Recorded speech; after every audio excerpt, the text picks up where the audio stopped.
And for our agenda for today, we're going to start off. There we go.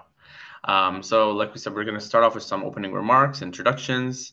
And then we're going to have Carl Andrus from the Hamilton Community Benefits Network talk a little bit about what community benefits are and how they relate to the Hamilton LRT.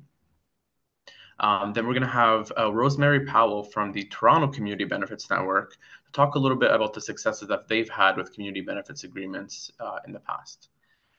And then my name is Mohammed Al Shalafa, and I'll be going over some of the community benefits asks that we've heard from Hamilton communities throughout our community engagement efforts over the past couple of years. And then at the end, there's going to be a short Q&A session where you'd be able to ask questions in the chat, and we'll be trying our best to answer those questions. All right, so let's get started. Our team at Community Benefits, Hamilton Community Benefits Network is quite small, but we're quite powerful. So Carl Andrus is our Community Benefits Manager, and he'll be speaking in just a bit. Katie King is our organizing coordinator, and Katie is currently helping with the tech side of things on Zoom. So thank you to Katie for that. And then I'm the community engagement coordinator for the Hamilton Community Benefits Network, and I'll be providing some context later on in the webinar. So to start us off, I just want to introduce Carl Andrus. Carl Andrus is the Community Benefits Manager, like I said. He brings to the organization a lifetime of grassroots community activism. He's politically active at protests and community benefits from a very young age. He was also the proud son of the late Kate Andrus, a well-respected Hamilton community leader. He served as the co-chair of the Stinson Community Association, which is one of Hamilton's 11 Code Red neighborhoods. And he's also lived with real experience in poverty and understands firsthand the challenges of mental health and employment. So, Carl, if you can please start us off talking about the history and the founding of HCBN.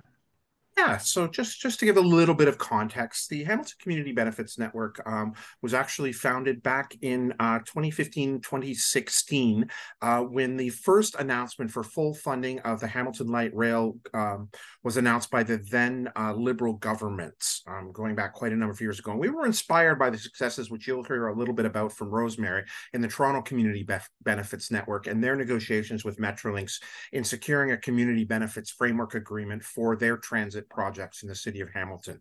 So we came together as a community labor coalition. A bunch of groups got together. We held a whole bunch of visioning sessions to try and figure out how we could, as a group of community activists and community organizations, come together to demand from the province and the city of Hamilton for more than just the delivery of a transit line.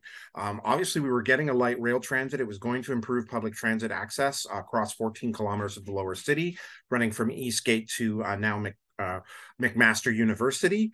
And at the time, we wanted to make sure that we were centering the voices of residents around not just getting the transit line itself, but getting additional what are called community benefits, talking about affordable housing, talking about local employment, talking about local procurement, talking about support for businesses during construction and afterwards. So next slide, please. So those groups all came together and founded a not-for-profit. There's a splash of them on there. There are currently 64 members of the Community Benefits Network, and they include trade unions, the Building Trades Council, the Hamilton District Labor Council. They include neighborhood associations, student unions, environmental groups, employment service providers, not-for-profits, a whole pile of organizations, environmental groups, BIAs, and they all came together to basically, as I said, to work on extracting from Metrolinx in the city of Hamilton the best deal that we could get from the project that was proposed, and that is the Hamilton Light Rail project. We are funded by the Hamilton Community Foundation, Atkinson Foundation, and the United Way of Hamilton Halton. Next slide, please. So what are community benefits? It's a great question and part of what we're here today. In a nutshell, community benefits actually started in the United States in the 1990s during a phase of urban renewal where state and federal dollars, as well as private sector dollars, were flowing into downtown cores in cities that had seen let's say, better days. They suffered from a lot of the challenges that we see in downtown Hamilton as well, in terms of urban decay, in terms of high crime rates, in terms of poverty. So bucket loads of money was being spent by the federal and state governments in the United States to try and come up with a way to redress these balances. Unfortunately, most of those urban renewal projects ended up being large-scale gentrification projects and didn't actually bring any tangible gains to the people that lived in the neighborhoods where these urban renewal projects were undertaken. If you can imagine the Jackson Square, Ellen Fairquell Convention Center renovation in the 1970s here in Hamilton, there were similar projects that went across the United States in the 1990s. And so what happened is, rather than becoming just oppositional to those urban renewal schemes that were going on, and community organizations, unions, and church groups, and piles of other organizations started to coalesce themselves together into what were called community benefit networks.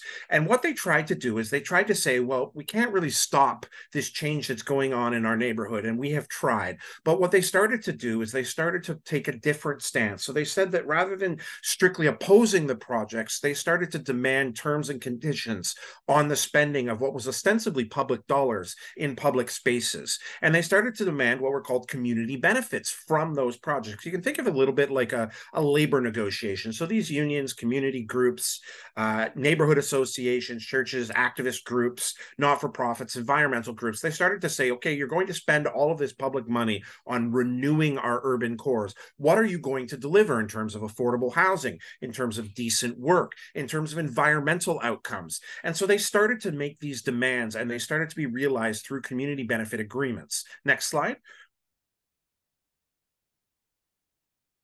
So what a community benefit agreement is actually a signed framework or contract between those community benefit networks I talked about. So those public institutions, labor unions, not-for-profits, et cetera, governments and private sectors. And what they actually spell out are what deliverables are going to happen as a course of the community benefits negotiations that happen between these community groups, government, and the private sector developers. And they were ostensibly set out to say, all right, you're going to deliver these urban renewal schemes or these large infrastructure projects. What are you going to give? And they provided a transparent way of actually monitoring the outcomes of those community benefits, whether they be employment opportunities, whether they be affordable housing, whether they be environmental outcomes, whether they be, like I said, local employment, whether they support for local businesses or racialized or women-owned businesses. And they spelled out in rather detail what the responsibilities of all the parties were in these community benefits agreements, and what the deliverables were,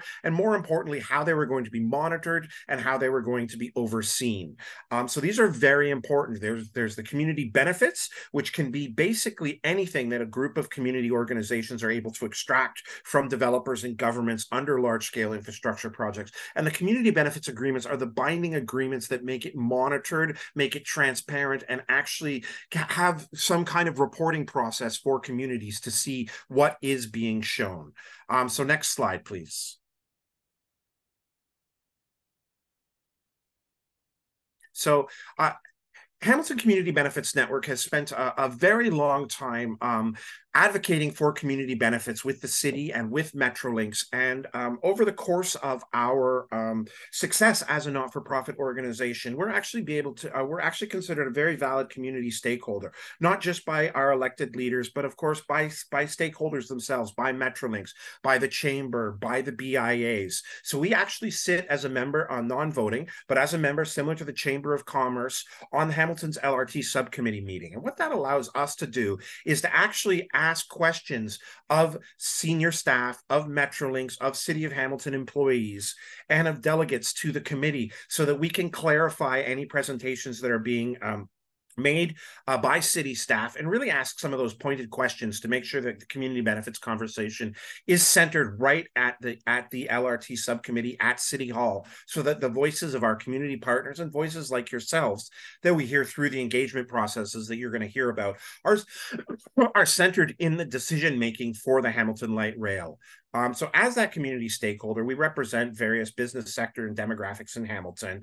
And what we've done is we've committed to trying to engage as many of both the HCBN members and our partners in the HCBN network itself, those trade unions and neighborhood associations and BIAs, labor unions and environmental groups and other organizations and not-for-profits that make up our membership, but also to try our best to hear from residents like yourself to make sure that what we're advocating for as an organization best fits with what is going on at the neighborhood level and at the resident level. So to date, we've hosted 15 engagement sessions.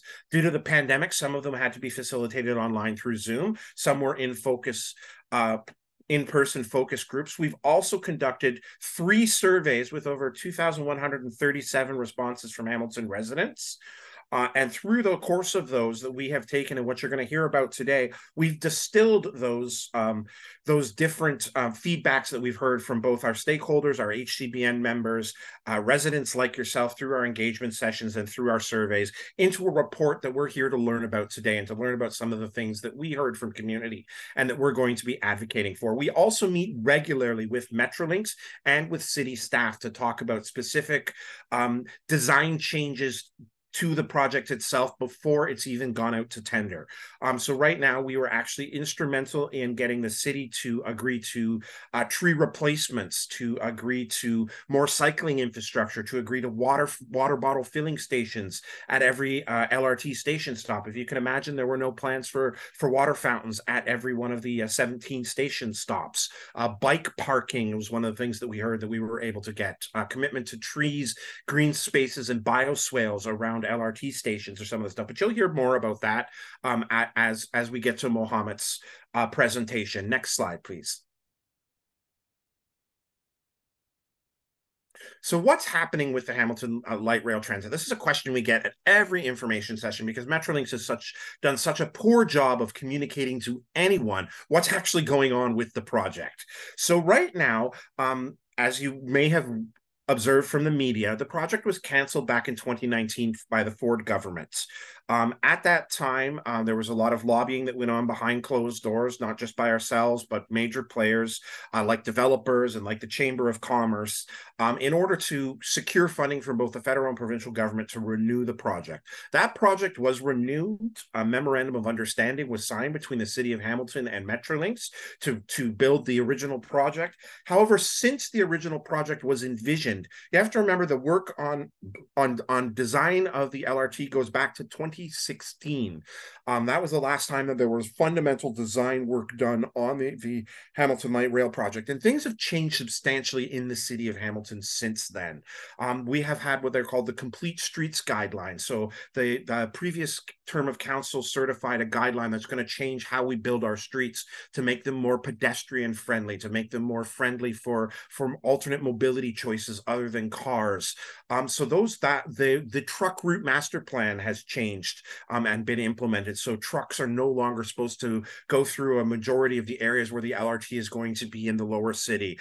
There's been a tree master plan that the city has undertaken in order to protect its green and urban canopy and an urban forest strategy. So these are 3 major things that have changed since the design was originally done. So what has happened is the 14 kilometers along the LRT corridor, it's going to have 17 stops on 14 kilometers, not the 14 stops listed there. There's going to be a bridge behind the Dundurn Fortino's Plaza that will go over the highway. They're also going to rejuvenate the Longwood Bridge to make it more pedestrian friendly. They're also going to rebuild the Queenston Street Bridge and, of course, all of the underground and subsurface stage. And so what Metrolinx is doing is right now the project is sitting at what they call the request for qualifications phase. So they're preparing to put a request out there to ask companies to submit to Metrolinx that they have the financial ability, the construction experience, the planning, the technical know-how to actually bid on the project. So that's what's called the request for qualifications. So they're currently looking at putting that RFQ out very shortly, and we're looking at construction predicted to start in the spring of 2024 to the summer of 2024, with early works going on actually right now. So that's things like the utility companies maybe moving gas lines or internet lines being moved. So those are what are called early works. Those are going to go on. And of course, demolition of buildings is ongoing right now. There are also another big key difference between the previous iteration of this project is it hasn't been decided who will operate and maintain the Hamilton Light Rail project. Previously, it was going to be what they call a P3, a public-private partnership, whereby the company that built it was also going to be the company that operated it, was also going to be the company that maintained it, that was also going to be the company that did all of and then just collect the fees from the city. However, under the new procurement models, there is an opportunity, should our city council want and request it, to actually have our HSR system, our Hamilton Street Railway, operate and maintain the LRT. And you'll hear a little bit about a campaign to pressure them to make that choice. So that's what's going on with the Hamilton LRT right now. Next slide.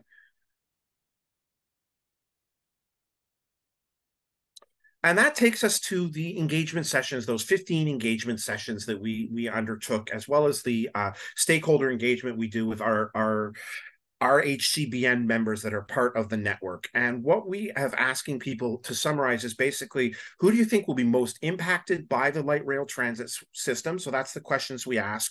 And then, of course, a sub question that we ask to that is, what things should we be asking from Metrolinx in the city of Hamilton to bring forward in order to mitigate those impacts? So are we talking about the donation of Metrolinx owned land for affordable housing? Are we talking about more crosswalks and mobility choices? So these are the kinds of questions that we put out to our stakeholders and to our folks to really shape how we engage in our policy and advocacy work with the city of Hamilton in demanding community benefits from this project, and hopefully ultimately assign community benefits framework that will outline what those community benefits are going to be, that we can come back and report to the public on what we were able to achieve, and hopefully and get some idea of how those things are going to be achieved and how they're going to be monitored. Next slide.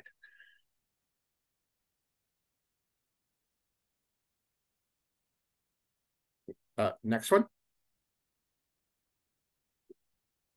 Great. So that brings us to where Mohammed is going to take over and talk a little bit about one of the two reports that we're going to be talking about today. This particular report, Keeping Hamilton LRT on Track to Bring Benefits to Low-Income Residents, was co-authored between us and the Social Planning and Research Council of Hamilton. And we worked together to have a look at what some of the demographics are along the corridor. Who are the actual people that are being impacted? And Mohammed's going to take you through some of this report, and of course the previous the secondary report that we also generated and submitted to council around what we heard from residents like yourself and from our stakeholders. Thank you. Thank you very much, Carl. So we've learned a lot about what community benefits are, what community benefits agreements are, and how these things can kind of produce better outcomes from this Hamilton LRT project. I want to pivot right now before we can get into the community benefits asks and the specifics. I'd like to introduce our next speaker, Rosemary Powell, to talk a little bit about the Toronto Community Benefits Network. So Rosemary Powell is a passionate advocate for social, economic, and environmental justice. She has worked for more than 20 years from the grassroots up, leading progressively to more senior management positions, overseeing a number of community-based programs and services. Currently, Rosemary is the executive director of the Toronto Community Benefits Network, which is a community labor coalition with a membership base of more than 85 groups and organizations across Toronto. TCBN's success with implementing community benefits agreements for projects in Toronto was the inspiration for HCBN's founding. So, Rosemary, thanks for being here. You can take it away. Together we are stronger. Thank you so much, Mohammed, for that introduction. And Carl, I learned so much about the Hamilton LRT that I did not know about. So this is good. With the time that you've had, you've really taken the time as a community to understand what is being built and what are the opportunities there. So yes, the Toronto Community Benefits Network, started back in 2013 when community benefits wasn't necessarily at the top of everyone's agenda.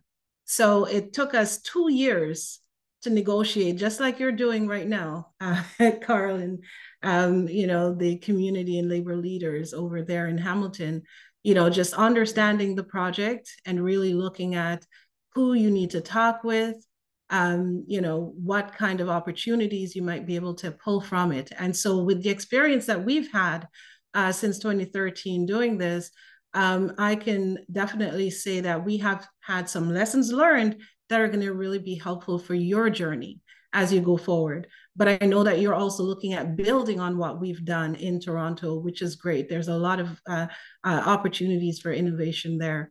So like I was saying, it took us 2 years in Toronto to negotiate with Metrolinx for the first project that we embarked on, which was the Eglinton Crosstown project. So that's an $8.5 billion LRT construction project that was, as the community identified, running along 13 different neighborhood improvement areas, from the Mount Dennis community up to the Kennedy Station.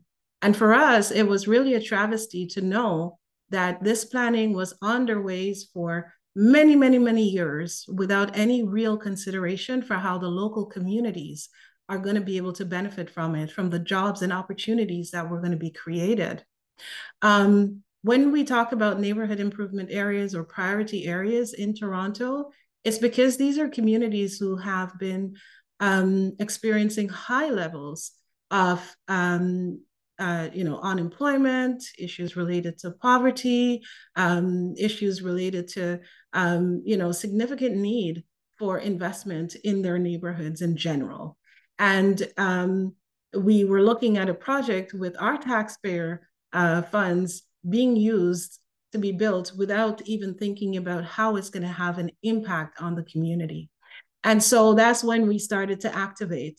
And we were able to, finally, after 2 years, get an agreement with Metrolinx for the Eglinton Crosstown to get a 10% commitment for hiring from equity deserving groups, Black, Indigenous, racialized peoples, other equity deserving communities, to be able to participate in building the project while it's being built, not after it's completed, not just enjoy riding the train, but actually building a legacy in our neighborhood, in our community, in our country. And so this 10% was the one consensus that we were able to come together because we had labor at the table. Initially, when we started out, we had 13 member organizations and groups in 2013. And we've grown now to a membership base of over 121. So community organizing is really important to be able to make sure that we have the community base and the power needed to be able to build the movement and to advance the work. We got a 10% commitment for apprenticeships while the project is being built, but we also negotiated 4 other things, which we believe is at the core of what community benefits are all about. We wanted to see too that there were opportunities for professional, administrative, and technical jobs that were coming from it. So those positions, for example, the architects, the engineers, the designers, etc. And we wanted to look also at operational opportunities. So once a project is completed, how do we ensure that people from the local communities can benefit from the good jobs that come out of it in the long term as well? Similar to the Hamilton Community Benefits Network, we also are looking at other opportunities such as social procurement. How do we look at the local businesses, diverse businesses, social enterprises? These contracts, an $8.5 billion project, not every mom and pop company can actually compete for those types of contracts. But if we find an intentional way for breaking down those contracts so that smaller companies can compete, that is something we want to see identified within the community benefits framework or agreement that we sign. Another area is neighborhood and environmental improvements. So, looking at the green spaces, how do we make sure that communities can access that? What about the opportunity? We know that Metrolinx has bought up a lot of land along the tracks. And after they're finished with their project, most likely they're going to be selling it off again. So maybe the highest bidder. But what about looking at reserving some of that land for community? And with Metrolinx, these are the kinds of conversations that we have and can be had as a part of the process with community benefits agreements. For the Eglinton Crosstown project, through lots of community consultations and conversations, with the decision makers, with our elected officials, with Metrolinx, with other stakeholders within the industry and with labor, we were able to, and of course, community really pushing that. We were able to get Metrolinx to hold off on tearing down the Kodak building, for example. The community really wanted that building to stay in place. And so what happened was that through this kind of a community benefits negotiations process, a compromise was had. And so Metrolinx ended up moving the building out of the way using, innovative engineering techniques, putting it on rail and moving it out of the way. Then they were able to dig under and build the station underground that they needed. And then they moved back the building on top of the station. And at the end of the day, that was a win-win for the community. But it's through the community benefits process that we were able to get this kind of thinking on the agenda and to be able to move people to really think about what is at the core of this. We need to make sure that the residents' voice is at the decision-making table. We have to make sure that the needs of the people who live in our communities are considered, even though we know that, these kind of engineering and, construction priorities that Metrolinx might have are really important as well. The community's needs are also important. And the community benefits process allows for that kind of conversation to have. And so I talked about 4 areas in which we have community benefits commitments from Metrolinx. The 5th and most important area is the monitoring, tracking, and evaluation. After we get a commitment in writing, we feel it's really important to have a process in place where you're going to be able to hold those stakeholders and decision makers accountable to what was promised. Because I got to tell you, now after we got the agreement in writing and signed in 2014, we got targets in 2016. We've been supporting the implementation with Metrolinx and the different stakeholders up to today, and we've been seeing some really good outcomes. But we've had to go back to the table on a regular basis, making sure to do maintenance of the actual agreement, because we know that it's never going to be, perfect.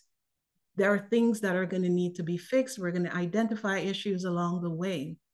One of our funders, the Atkinson Foundation, their executive director would always say, it feels like we're flying the plane as we built it.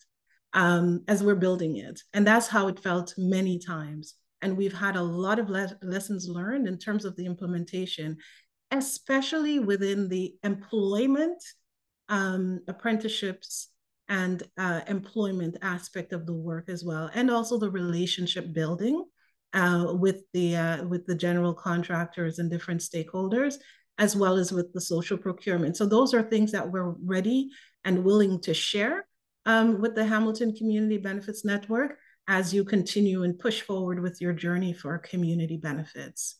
To date, since we started, back in 2013, and we started with the Eglinton Crosstown project, we've seen some good outcomes, especially on the employment front. About 600 people have been hired. These are people who would not have otherwise had the opportunity to be hired in good unionized construction jobs, whether it be in trades or professional administrative and technical jobs. And that's on the Eglinton Crosstown project alone, which is good. But we've also looked at, as other projects were coming along, we were also looking at using the same kind of community benefits negotiations process to have those conversations and to get commitments in writing through community benefits for the Finch West LRT as well. And we've seen some good outcomes coming from there and some really incredible partnerships that we've been able to build out with the general contractors, especially in the area of employment.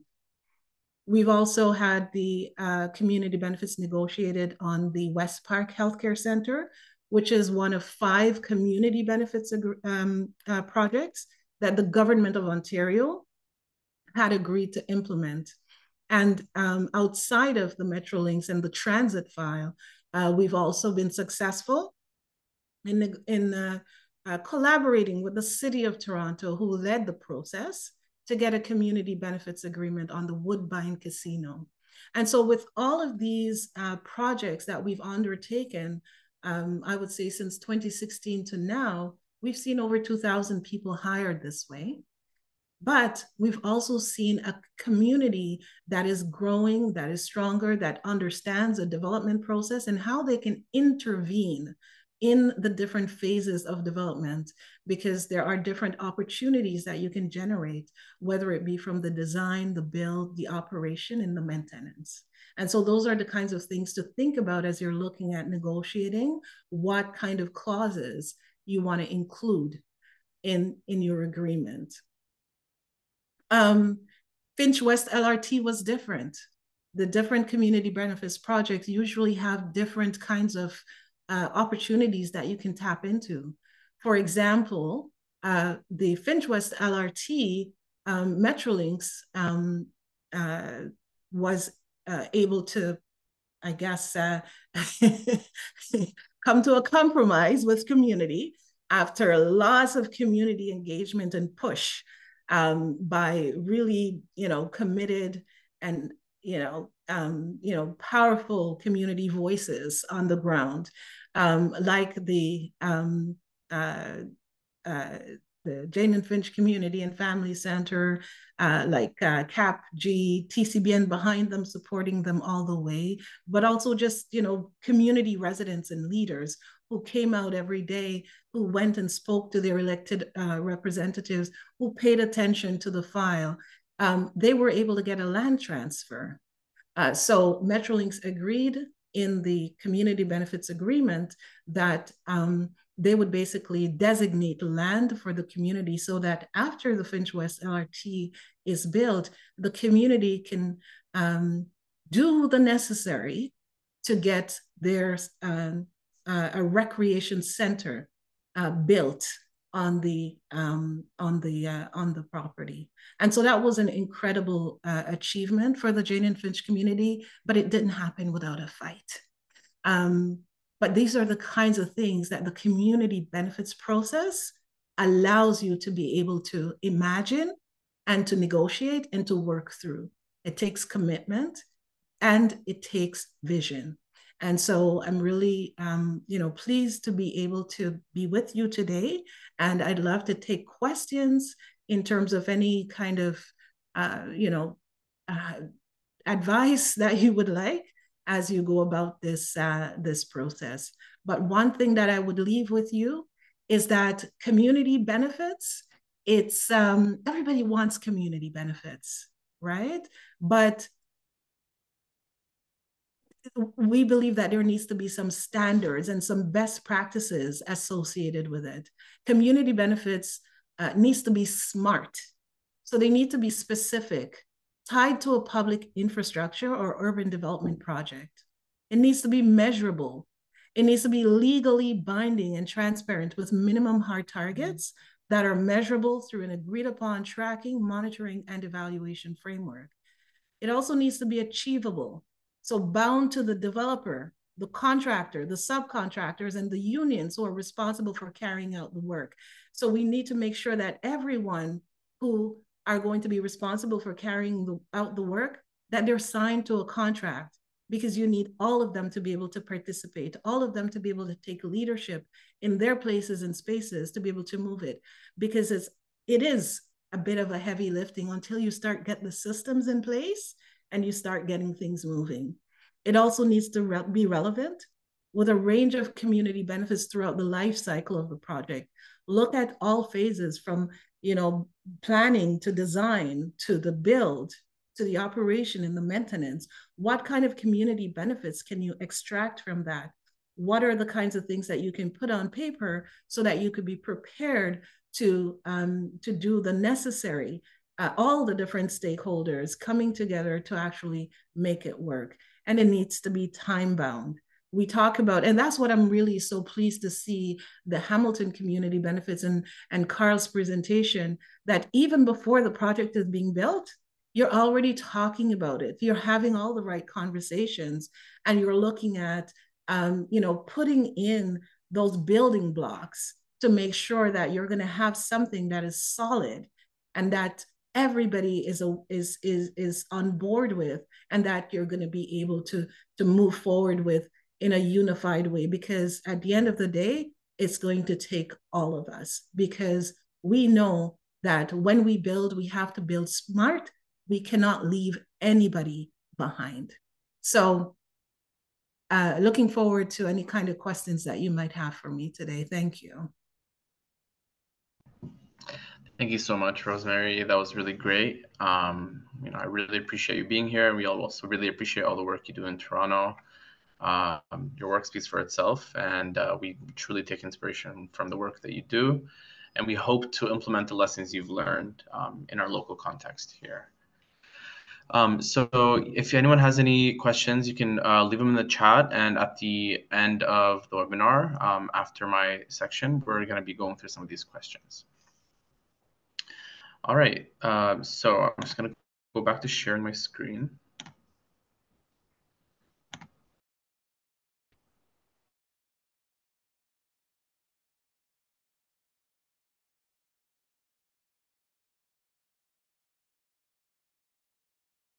Mohammed, you're not unmuted.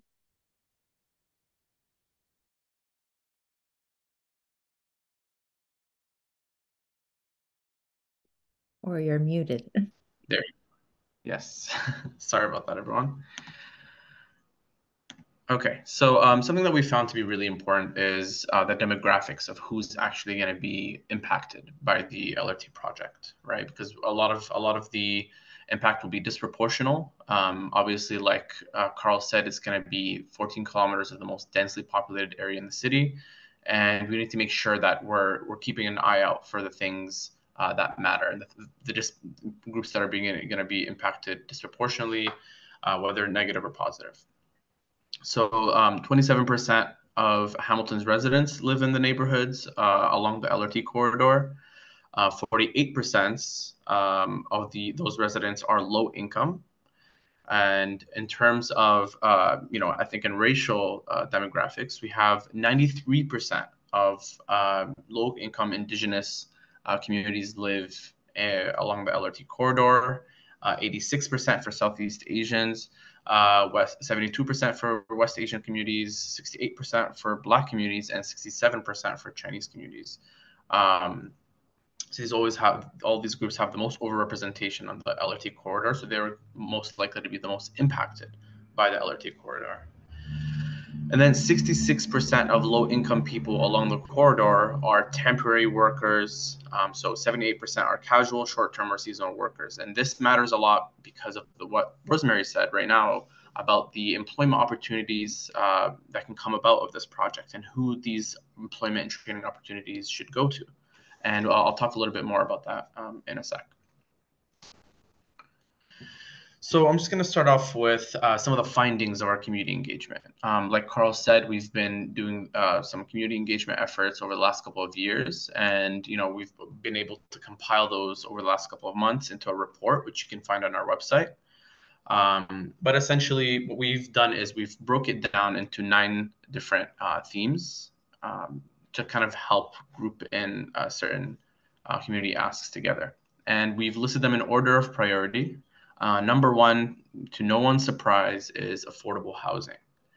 Number 2 is transportation connection, meaning the connections between the LRT and other methods of transportation around the city. Number 3 is local employment and training opportunities. Number 4 is environmental impact. Number 5 is shopping local and social enterprise support.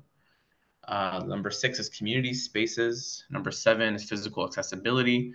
Number 8 is economic accessibility. And then number 9 is historic character and public arts.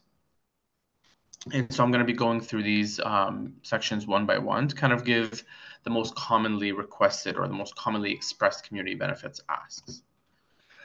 So number one, in terms of affordable housing, the asks that we've heard about most were for the surplus land that Metrolinx has should be donated to either the city or local nonprofits to build affordable housing units on.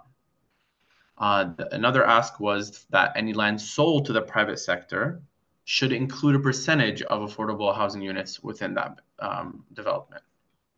And then another one is that the affordable housing units should be built above LRT stations. And the idea here was to make sure that the LRT is serving people that need it the most. In terms of transportation connections, folks really, really want additional bike lanes and bike stations near LRT stations. They want to make sure that there are additional sidewalks and pedestrian crossings, as well as lit walking spaces near LRT stations. Want to make sure that you're able to walk safely to the stations, without fearing for your safety. Additionally, there was a lot of requests for parking lots at stations for commuters, as well as stops and stations connecting to HSR routes. So this is an attempt or a request for there to be greater interconnectivity between the LRT, bus routes, and people that are going to be driving cars, as well as bikes and walking. Number 3 is local employment and training opportunities.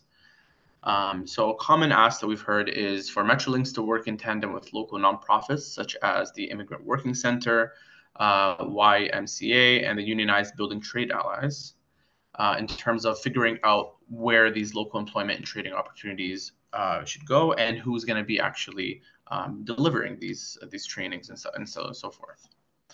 Another ask is ensuring that equity-seeking groups are being prioritized for a certain percentage of trainings and work hours.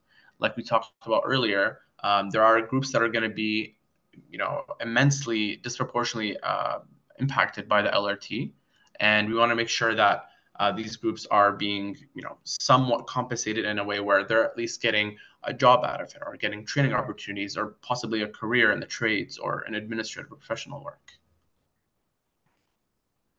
And on that note, there is currently a campaign called the Keep Transit Public campaign, which Carl mentioned earlier. Essentially, they want to make sure that the LRT project, after it's completed, isn't just going to go to private corporation for operation and maintenance, but rather stays in Hamilton and would be operated and maintained by the HSR. And so there is currently a petition and a campaign around this. And if you'd like to sign the petition, you can please visit www.keeptransitpublic.com. There's a lot of support for this campaign from a lot of different sectors in the city, and we need as many people behind this as possible to make sure that the money coming in from the LRT isn't going to private corporations, and it's rather staying in the city from people that are from the city for the city. Number 4 for the community demands, the most requested thing is for environmental impact, was to enhance the urban canopy through green roofs for stations, as well as more trees along the LRT route. So something we really want to make sure is that we're not creating more desertification. We're not creating more, as they call concrete jungles. We want to make sure that our communities, especially the downtown area, which already has, is lacking in trees, want to make sure that these areas are not harmed by it environmentally as well. Redundancy and backup power systems should not run on fossil fuels. This is another thing that is really important to folks, as well as multi-waste disposal bins. We want to make sure that these areas are clean and that we're not, leaving a bad imprint. Number 5 is shopping local and social enterprise support. And this includes things that, go from, the parts, the large scale parts needed for construction, the materials, to even, the materials needed for catering during training sessions or anything related to the project in any way. We want to make sure that everything that is bought from within the city, as much as possible, of course, And so one of the main asks was that local procurement and shopping from social enterprises whenever possible, as well as including community stakeholders in discussions between Metrolinx, business improvement areas, and the Chamber of Commerce. Number 6 was that surplus land acquired by Metrolinx should be utilized for community spaces, guided by community stakeholders. Another one is transparency around construction plan and timelines of areas affected. This is something that we've seen in the past in other areas where Metrolinx had to set a timeline, and businesses and the residents in that area primed themselves for a certain timeline, but then because there was a lack of transparency about delays, these folks were, their businesses were hurt and their day-to-day lives were hurt because the timeline went too long and this construction was happening in these areas longer than anticipated. And another thing is public washrooms and stations at the McMaster and Eastgate Mall. So we want to make sure also that folks actually have somewhere to go when they need to do their business, to make sure that these areas stay safe and clean and that they're family friendly and everything. Number 7 is physical accessibility. So obviously a very important one. Folks have asked for transparency around AOTA compliance measures, making sure that snow on roads are cleared near the LRT stations, as well as greater wheelchair accessibility through installing ramps and wider walkways and entrances. Now, these are very basic things that, presumably should already be included as part of the project. However, we want to make sure that there is a transparency process through this, as well as consultation with disability justice groups such as the Disability Justice Network of Ontario, to make sure that there is consistent consultation and that things are being adjusted as construction happens, as opposed to after things are already set in stone and construction is complete.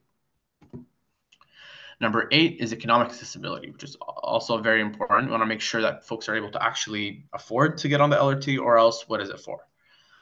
So a very common request is for the LRT fares to be not greater than HSR fares. Another one was for the HSR to be responsible for operation and maintenance, like we said. And a common ask was for free or discounted fares for certain populations, including recipients of ODSP, OW, and other equity-seeking groups.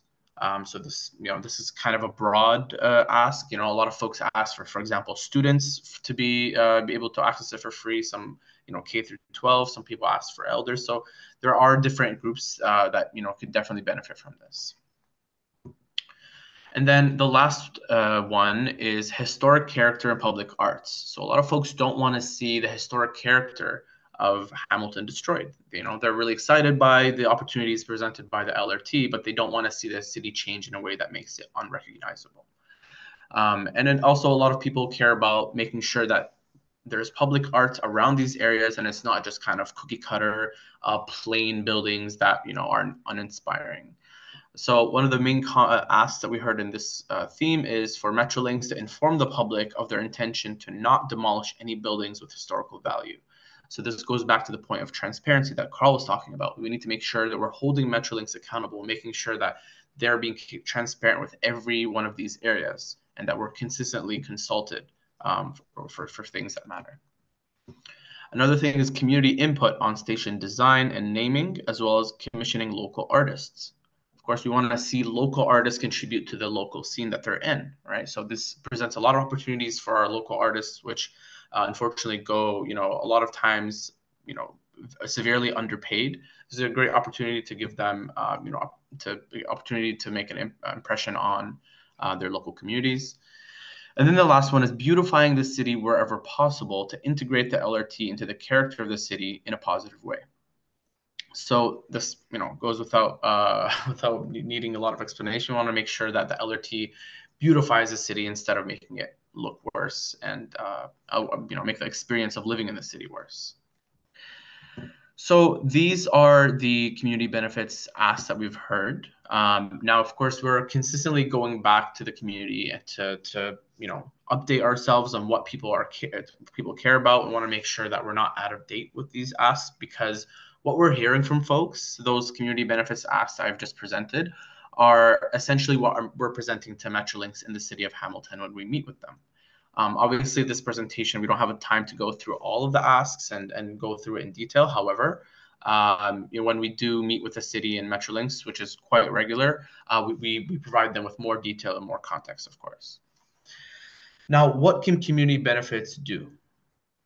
Community benefits agreements do.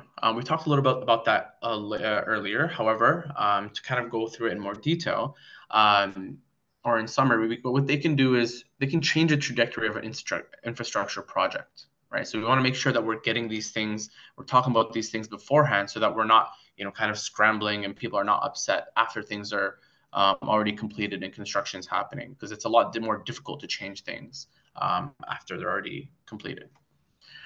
They can also facilitate equitable and inclusive land use, which is what we talked about earlier in terms of how affordable housing can be brought about. They can help create decent work, affordable housing, social and environmental infrastructure.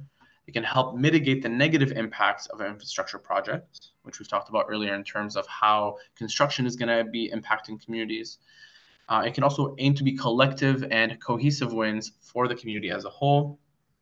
And the last thing that is really important is that community benefits agreements, do not come easily. They require political will from the communities in Hamilton as well as the municipality. So we're counting on our city councilors to also, engage with us in good faith. And we have been able to, make some gains in that arena, which we'll be able to talk to folks about at a later date. So in terms of commitments that we've gotten from the city and province, we have a memorandum of understanding that was signed between the city of Hamilton, the province of Ontario, and Metrolinx, where they basically include in clause G that essentially they continue to recognize the critical importance of building affordable housing near transit stops and maximizing high quality jobs and benefits for communities adjacent to or affected by the project, which is great. Right. This is really great to read on paper. This is a commitment that they've signed as part of the memorandum of understanding. However, these are not concrete goals or targets. So this is why we need a community benefits agreement to make sure that there are actual specifics that we're holding them to fulfilling. Another commitment we've got was from Metrolinx specifically. So we've met with Metrolinx in January, and we've been able to relay the community benefits ideas gathered from our surveys and community dialogue sessions. Metrolinx has expressed its commitment to ensure the inclusion of equity-deserving, racialized women, youth, and Indigenous communities as key stakeholders in the project. And Metrolinx will rely on HCBN as the community stakeholder and ensure that we're consistently included in the process of getting community input on community benefits. And then in response to the work that HCBN has been doing, they've shared with us their 4-pillar strategy regarding community benefits, which I'll be talking about now. Without being able to go to too much detail because not a lot of detail was provided to us, their 4-pillar community benefits strategy is as follows. Number 1 would be employment opportunities, which is clear in the name. Number 2 is local business supports. Number 3 is public realm improvements. And number 4 is community improvement supports.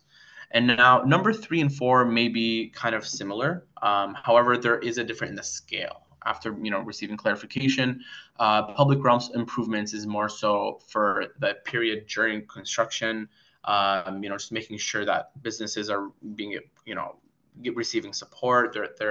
Any issues in the moment of construction is being addressed.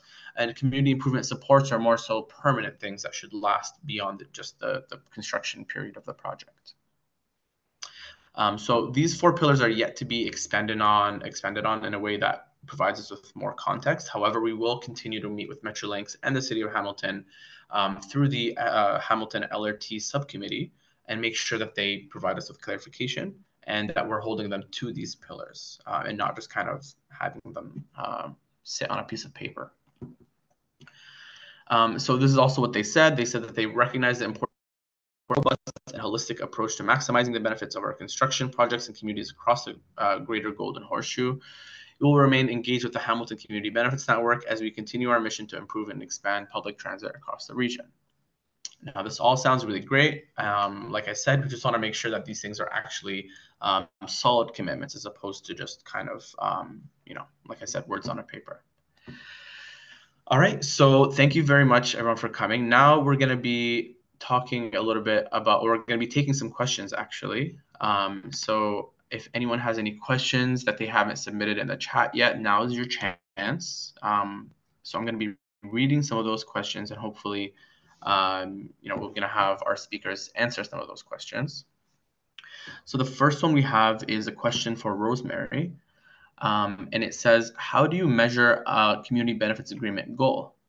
How have you seen that within a community benefits agreement that TCBN has been a part of?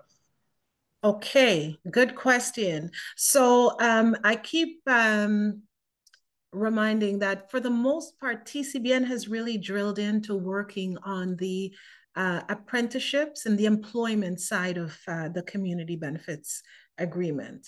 And so we had gotten a 10% commitment from Metrolinx on all of their projects. So that made it really clear for us in terms of what it is that we needed to measure, specific.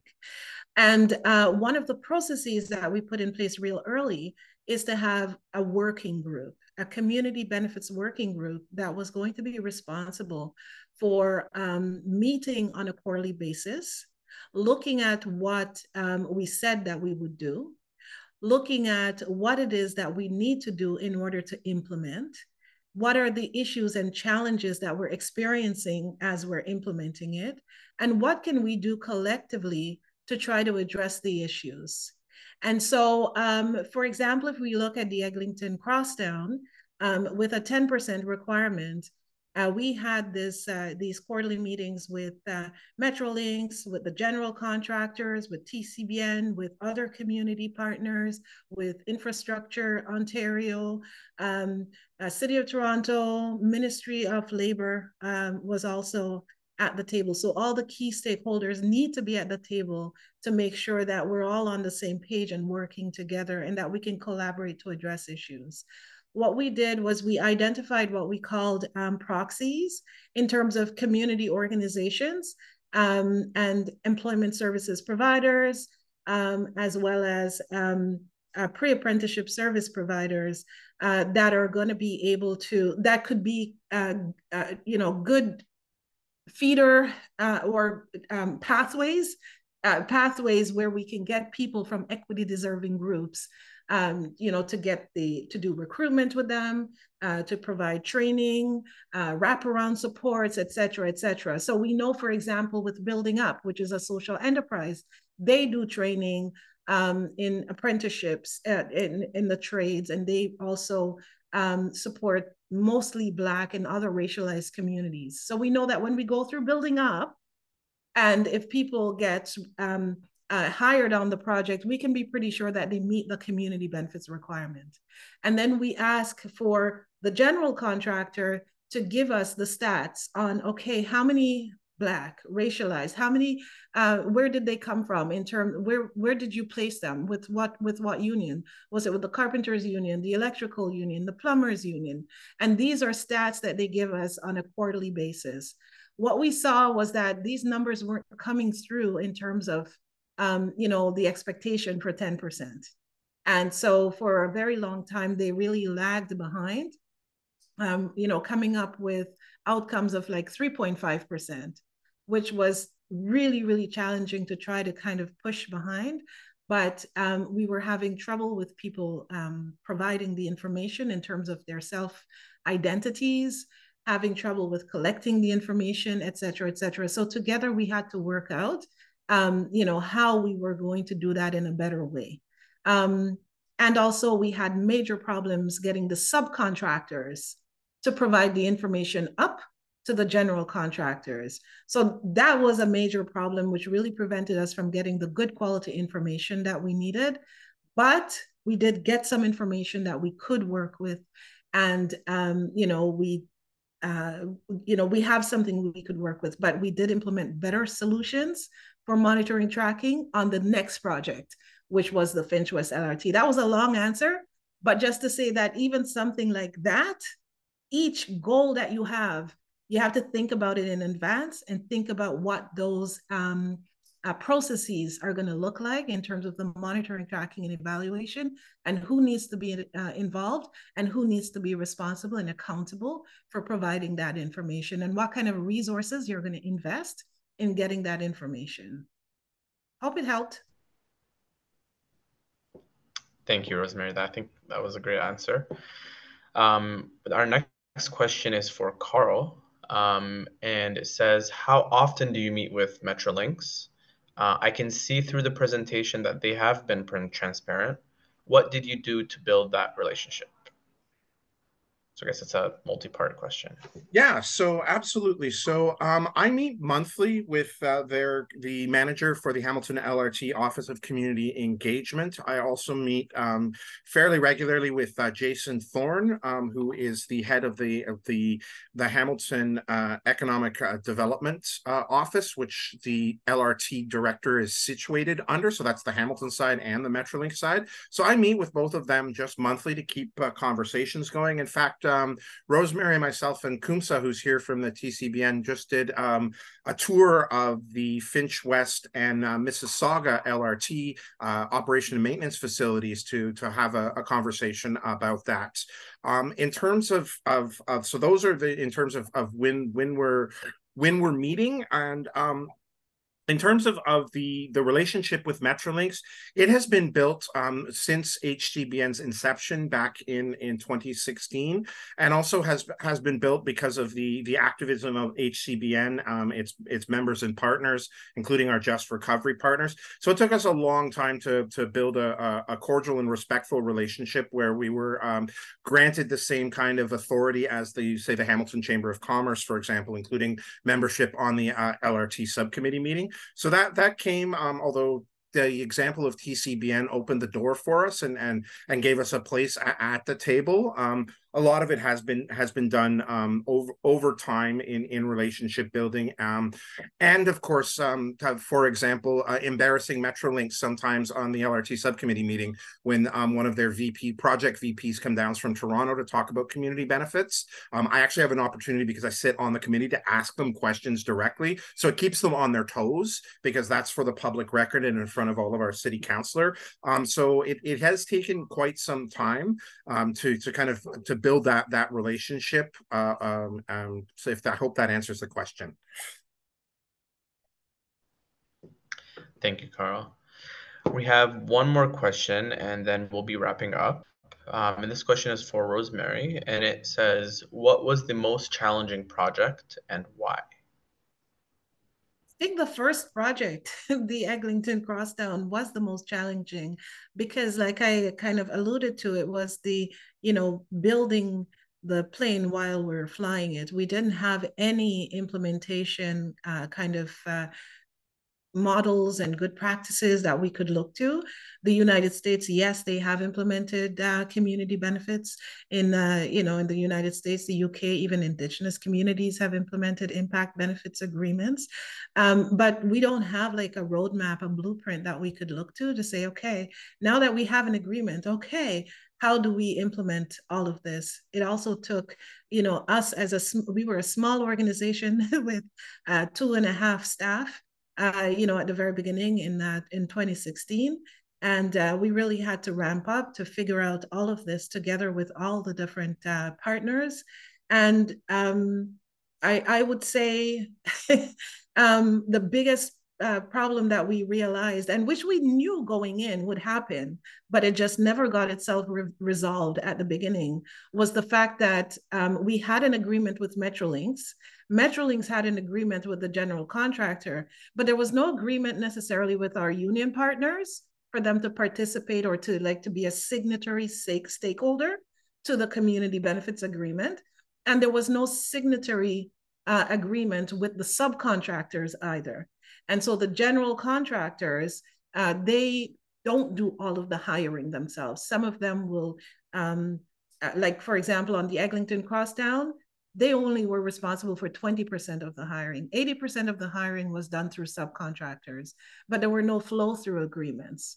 And I got to tell you that if it's not in writing, it's not going to happen. it's really, really challenging if you don't have something that you can, you know, look at and say, you know, this is what we can hold you accountable to, because this is what your, you know, upper ups have signed on to. This is the agreement. Because there's been a lot of changes in Metrolinx. Yes, we've had some of the same staff who we've been working with since day one who continued with us, but there's been turnovers as well. So some of the promises that were made, promises not necessarily kept. And so, yeah, we had to develop all sorts of systems and structures at the same time as we just got the community benefits agreement started. So I think, you know, we're definitely ready and happy to share, especially related to the employment pieces. I think more needs to be done related to the neighborhood and environmental improvements. And so, you know, think about how you're going to work that out. The social procurement by Social Canada was a really great resource, a community partner that we could count on in terms of supporting around the social enterprise, monitoring and tracking and so forth, certification, etc. But that's something you should start thinking about as well. And when you're looking at housing, you're embarking into new areas that TCBN hasn't really approached yet in terms of, you know, getting an actual target and agreement for housing. Like that's huge. And so that's something that you're going to need to think about as well. Thank you for that answer, Rosemary. All right, so it doesn't seem like there's any other questions. If anyone has any burning questions you'd like to leave in the chat, now's your time. But thank you everyone for being here today. This was a really informative and just a great initiative, and I'm really happy to see folks engaging in this material. We're likely to do something like this again soon in the future to make sure that we're coming back to the community and reporting back about any updates that we feel folks should learn about, as well as some of the work that we at HCBN do as well. So thank you again, everyone, for attending, and thank you to our speakers. Everyone did a great job, and we hope to see you all again. Have a great day, everyone. Bye-bye.